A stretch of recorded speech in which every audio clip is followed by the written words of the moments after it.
الله أكبر.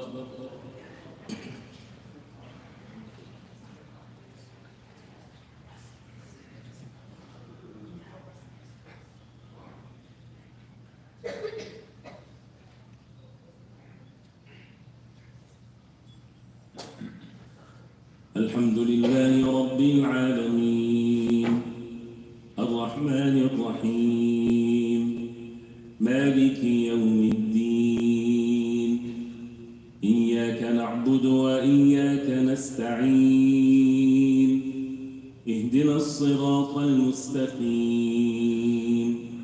صراط الذين أنعمت عليهم غير المغضوب عليهم ولا الضالين.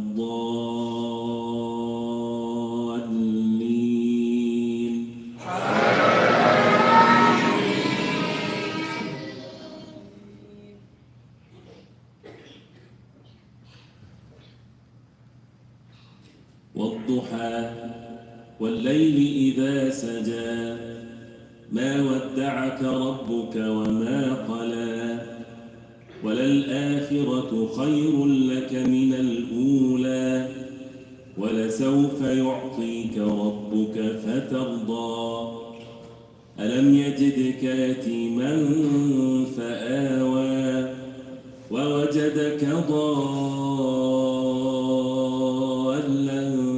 فهدى ووجدك عائلا فأغنى فأما اليتيم فلا تقهر وأما السائل فلا تنهر وأما بنعمة ربك فحدث.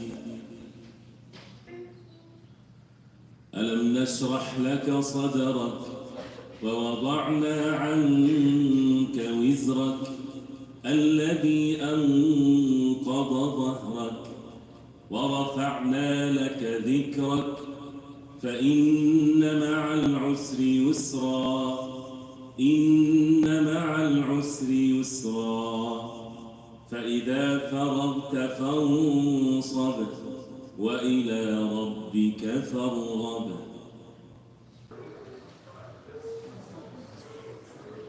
الحمد لله رب العالمين والصلاة والسلام على أشرف المرسلين نبينا محمد وعلى آله وصحبه أجمعين. Inshallah, a few minutes, I won't take too much of your time, but 2 points that we need to be always conscious of and aware of at all times, because these are one of the things that can corrupt the hearts, one of which is ta'alluq bi ghayrillah, to be attached to other than Allah, to have the hearts attached to other than Allah subhanahu wa ta'ala. This heart is a container, and it is not appropriate for this heart to have anything in it except the tawheed of Allah subhanahu wa ta'ala and what Allah subhanahu wa ta'ala commanded us to be upon with deeds done by the heart. And it's not permissible for this heart to rely or to be attached to other than Allah. That requires effort. It requires guidance from Allah subhanahu wa ta'ala. Allah subhanahu wa ta'ala guides whoever He wills subhanahu wa ta'ala, and He sees subhanahu wa ta'ala what's in each and every one's heart. The hadith of the Prophet alayhi salatu wasalam, إِنَّ اللَّهَ لَا يَنظُرُ إِلَى صُوَرِكُمْ وَلَا إِلَى أَجْسَامِكُمْ وَلَكِنْ يَنظُرُ إِلَى قُلُوبِكُمْ وَأَعْمَالِكُمْ. Allah subhanahu wa ta'ala does not look at your physical bodies and your images, but rather He looks at your hearts and your actions. The heart and the action. These are 2 things that Allah subhanahu wa ta'ala sees from us. And He's the all-seer subhanahu wa ta'ala. And nobody sees what's in our hearts except Allah. So how can the heart be then attached to other than Allah? The heart, this is a unique creation of Allah subhanahu wa ta'ala, part of our body, that since the human beings, they don't see it, we don't need to have it attached to the human beings. Therefore, we should not rely upon anyone except by Allah subhanahu wa ta'ala. When you think about the deeds done by the heart, you have the love of Allah subhanahu wa ta'ala. This is the absolute love. That we love what Allah subhanahu wa ta'ala loves. He's the one that created love itself. And whoever we love in this life is based on the love of Allah. If Allah subhanahu wa ta'ala loves the believers, we love the believers, and so on. Everything is according to what Allah subhanahu wa ta'ala wants from us. If it's the fear, we fear Allah subhanahu wa ta'ala alone. None but Allah subhanahu wa ta'ala. There's a natural fear that comes to the people, comes to one's heart. If it's going to be sinful, we push that away from us. We have to work on our hearts and to exercise these types of things in our hearts, and by reading the Quran and looking at the lives of the Prophet ﷺ and the Prophets of Allah, to give that strength to the heart, that we only fear Allah subhanahu wa ta'ala alone. The hopes, when it comes to the hopes and our expectations, only from Allah subhanahu wa ta'ala. Why many people, they have all kinds of disputes and miseries in their relationships? Because they have all kinds of expectations from human beings. Don't expect anything from any human being. One of the best of manners is and this is not easy, but this is what Allah subhanahu wa ta'ala mentioned in this ayah jami'ah, the most comprehensive ayah verse in matters of husn al-khuluq. خُذِ الْعَفْوَ وَأْمُرْ بِالْعُرْفِ وَأَعْرِضْ عَنِ الْجَاهِلِينَ. Take what is extra from people and command people to do what is norm, to be good, and stay away from the ignorant ones. The first command is خُذِ الْعَفْوَ. Take the afu, take what is extra. If people do something good to you, take that and appreciate that and so on. If they don't go after each and every one seeking your personal rights and benefits. Definitely, it's a good thing to be done, but you do it for their own sake. But to save yourself from all kinds of difficulties in this life, seek help from Allah subhanahu wa ta'ala. Allah subhanahu wa ta'ala is the owner of all of the hearts. He's the one that can guide the heart of a husband or a wife or a child and so on. So having the obedience of Allah subhanahu wa ta'ala and making sure that what is being seen from our hearts is nothing but the love of Allah subhanahu wa ta'ala, the hearts relying on Allah subhanahu wa ta'ala fully. Even Allah subhanahu wa ta'ala said to the Prophet ﷺ to say to the captives of war, يا أيها النبي كل من في أيديكم من الأسرى يعلم الله في قلوبكم خيرا يؤتكم خيرا مما أخذ منكم ويغفر لكم. Say, O Prophet of Allah, to those who are with you, those who were caught in the war, if Allah knows what's in your heart is goodness, He would replace what have been taken away from you with something better. And this is where the point that we need to keep on repeating over and over again. The rewards from Allah, if the hearts are pure, are beyond what we expect, beyond what a person would even comprehend. Leave the matter to Allah subhanahu wa ta'ala. He's the owner of all of the affairs of the people. But the concern, since we are slaves of Allah, is to fulfill the commands of Allah subhanahu wa ta'ala. Guidance, for example. A person should not have any disputes or unease when it comes to matters of guidance. In his heart, he should be, I love to be guided. The worst sinner on the face of earth, we should advise him, and we all sinners, that we should love to be guided. Who would ever say, I don't like to be guided? So when someone is sincere that he wants to be upon guidance, Allah sees that in his heart. Beyond one's imagination, things can happen. But it always comes from the heart. A person might not want to be guided because of ignorance. He thinks that guidance would make him lose money. If he's guided, he would lose maybe his job, or if he's guided to the straight path, he might have difficulties in his life. This is all part of al-jahl, or the ignorance of the human beings. Because how can a person think in such a bad way about Allah subhanahu wa ta'ala, when He's the owner of all things, and He subhanahu wa ta'ala would never command the people to do something, and that would be the means for them to be ruined. And it's not about the physical life, it's about the pleasant life that a person would have in his heart. من عمل صالحا من ذكر أو أنثى وهو مؤمن فنحيينه حياة طيبة. Whoever do righteous good deeds, from male or female, and he's a believer, will give him a goodly life. The goodly life is the life of contentment, the life of happiness. It's all in the heart. So one of the destructive things to the hearts, when the hearts are attached to other than Allah subhanahu wa ta'ala, and this is a subject there. One last thing, which is, this is the first point. The second point is the subject of at-tamanni, always having wishful thinking.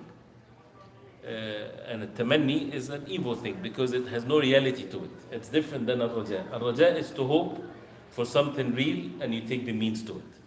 So when you're planting watermelon, for example, so you put the seeds and you take care of your land and so on, and you put water and everything, and you hope for that Allah subhanahu wa ta'ala will give you what you planted for. This is called al-raja. But someone doesn't do anything, we talked about that before, Someone doesn't do anything whatsoever, doesn't do nothing whatsoever, doesn't put the seed, doesn't do anything, and he says, I wish that I would have all of my yard full of watermelon. This is foolishness. This is what a tamanni is. This tamanni is, as they say, بحر لا ساحل له. It's an ocean that has no shore to it. And many people, they live in this. Whether it's one of the things of what tamanni is when they think of this dunya in a way that it's this dunya is not created for. People think of this life in a way that it's this life is not created for this. Like when some people think that they wish that life is full of peace and harmony and no wars and no fighting and no disputes. That's not life. This is Jannah. This world, this is how things is going to be. So that means a person has to face the reality. It's not a call for a person to be evil. There's a difference between facing the reality of things so that you don't get shocked and then a person will feel that he fails in his life because he sees trials and tests in this life. When we read the Quran, what is this life for? This life is a test. This life is not the ideal life according to our standards. It's ideal according to what we're created for. لِيَبْلُوَكُمْ أَيُّكُمْ أَحْسَنُ عَمَلًا, to test you who among you are the best in actions. And that's why there is sarra and there is darra, there is ease and there's difficulties, there's health and sickness, there's moments of happiness, moments of sadness. This is how life is. So when people are in relationships, it's part of being alive on the face of earth that sometimes you're not feeling well. It's okay. This is a reality that we need to face. Yes, nobody wants to be upon this. So that's why we take the means to remove it. But it's not the end of life, or a person would think that he failed and all of these things. Nobody knows when he's going to die. Nobody knows what's going to happen to him by the qadr of Allah subhanahu wa ta'ala. So the wishful thinking, it happens when people are away from the wahy from Allah, from the revelation from Allah. And the same thing, the wishful thinking that a person would wish to enter Jannah without taking the means of Jannah. That a person would have a wishful thinking that he would graduate from college when he doesn't go to college. They don't go together. The same thing when it comes to the reality of this life. So at-tamanni, as Ibn Qayyim rahimahullah, he said, this is the way of those who have so much low zeal of things. They always have this wishful thinking, and instead a person should read the Quran, read the matters of knowledge, and to have a very high zeal to be upon what is right, and at the end, results is not in our hands. And when, again, also people, they think Muslims and the communities their situation should be changed, definitely sure. But Allah subhanahu wa ta'ala will ask us, and He created us to worship Him alone. This is the objective of this life. To be established on the face of earth, or to be superior, or this and that, this is by the decree of Allah, according to precise measures by Allah subhanahu wa ta'ala. If a person lived his entire life, in times when Muslims are weak and oppressed and so on, but he was steadfast upon the deen of Allah, and he fulfilled the commands of Allah, that person is the most successful person. That person, when he dies, he receives the reward from Allah subhanahu wa ta'ala, and he enters Jannah.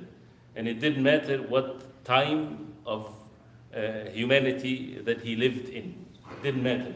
What matters is how much he was obedient to Allah subhanahu wa ta'ala.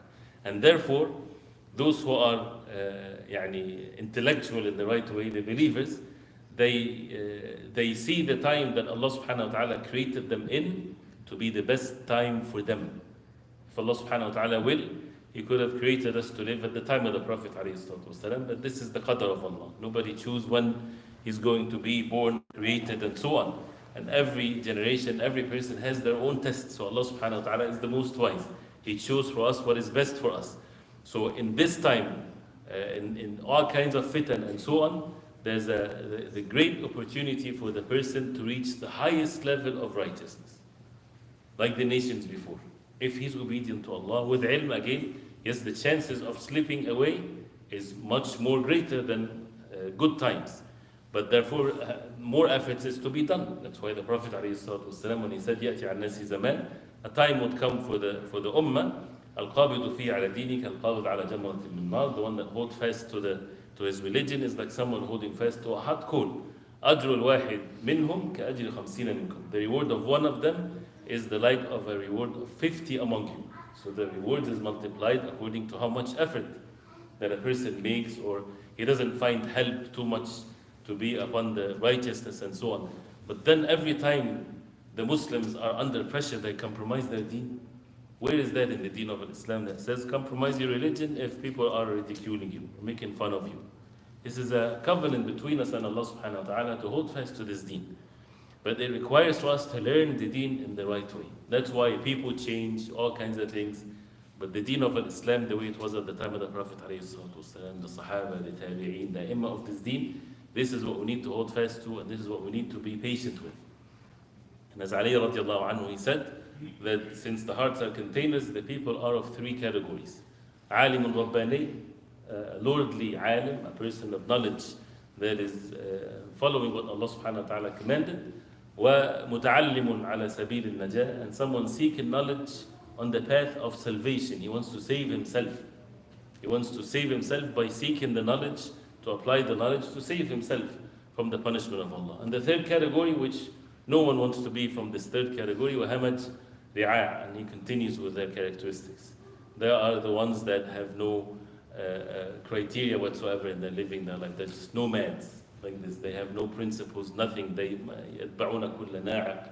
They follow any one that has a loud voice. Anyone call them to something, they follow him.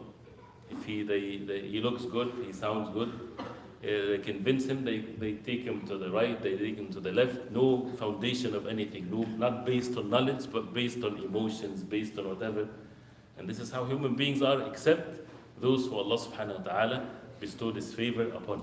وَالْعَصْرِ إِنَّ الْإِنسَانَ لَفِي خُسْرٍ إِلَّا الَّذِينَ آمَنُوا وَعَمِلُوا الصَّالِحَاتِ وَتَوَاصَوْا بِالْحَقِّ وَتَوَاصَوْا بِالصَّبْرِ. This is the exception.